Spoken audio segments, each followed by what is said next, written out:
Saya ingatkan kepada KL dari sekarang, di kementeriannya itu yang seperti ini nih banyak. Orang beli proyek, orang ini seakan-akan tidak ada apa-apa, tapi dia bikin perusahaan cangkang di situ. Istrinya bikin ini, istrinya bikin itu, yang tidak jelas juga siapa pelanggannya, uangnya bertumpuk di situ, gitu. Nah kan kalau itu memang ya menteri tidak sanggup menjangkau sampai ke situ, makanya ada APH, aparat penegak hukum. Nanti kita kerjain ini. Saya kira itu ya dari saya.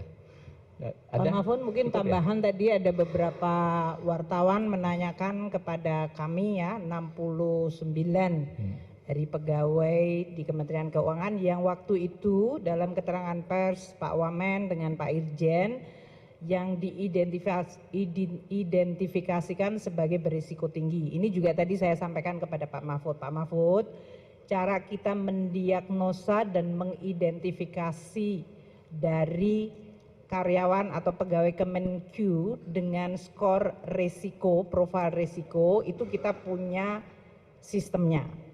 Entah dari sisi kecocokan LHKPN atau LHA-nya, kita melihat dari sisi tingkah laku mereka, dari media sosial dan yang lain-lain.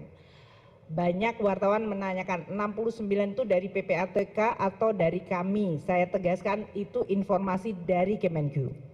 Irjen mengidentifikasikan sebetulnya 27 plus 2 untuk yang risiko tinggi, jadi 29 orang, plus 60 plus 8, 68 eselon pegawai yang risikonya menengah.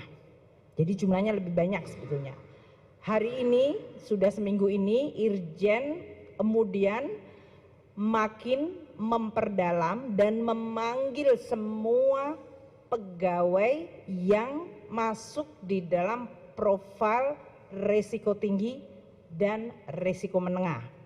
Risiko rendah bukannya kita tidak perhatikan, tapi sekarang ini resource-nya sedang fokus kejar-kejaran dengan waktu tentunya. Karena masyarakat ingin tahu langkah proaktif dari Kementerian Keuangan. Tadi seperti saya sampaikan, informasi yang kita peroleh adalah dari PPATK, dari kita sendiri, Irjen melakukan investigasi, maupun dari LHK yang dianggap di atas atau tidak anomali ya, di atas dari kepatutan dari si pegawai tersebut. Kemudian juga sumber-sumber yang berasal dari lain, termasuk dalam hal ini dari media sosial. Jadi kalau ada media sosial sekarang keluar dan kami juga sama, itu berarti ya sama-sama kita mengawal. Saya nggak ada masalah juga. Semakin cepat diidentifikasi dan terbukti akan semakin mudah buat kita melakukan tadi tindakan hukuman disiplin. Jadi sampai dengan minggu depan, ya kemarin kan mulainya kita 1 minggu ini terakhir, plus minggu depan, kita akan selesaikan seluruh investigasi tambahan terhadap semua pegawai yang masuk di dalam profil risiko tinggi maupun menengah, 69. Dan nanti Pak Irjen akan lapor kepada saya bagaimana data-data dan klarifikasi yang diperoleh. Kami tetap menggunakan praduga tidak bersalah karena yang harus kita lakukan berdasarkan undang-undang. Namun kami juga menggunakan azas kepatutan. Makanya di dalam berbagai komunikasi saya sampaikan, walaupun uang itu halal, kalau dianggap tidak patut oleh masyarakat bertindak seperti itu, kami dari Kementerian Keuangan juga minta seluruh jajaran Kementerian Keuangan untuk memperhatikan azas kepatutan dan kepantasan. Jadi saya tegaskan 69 adalah data informasi dari Kementerian Keuangan dan sedang dilakukan investigasi lebih lanjut. Nanti Pak Wamen dan Irjen akan menyampaikan laporan kepada publik mengenai hasil sesudah mereka melapor ke saya dulu. Jangan sampai lapor kepada Anda sebelum ke saya. Sama seperti kayak surat tadi, saya belum terima udah Anda semuanya udah dapat duluan gitu kan. Jadi saya tentu saya mendapatkan supaya kita juga bisa satu langkah yang sama.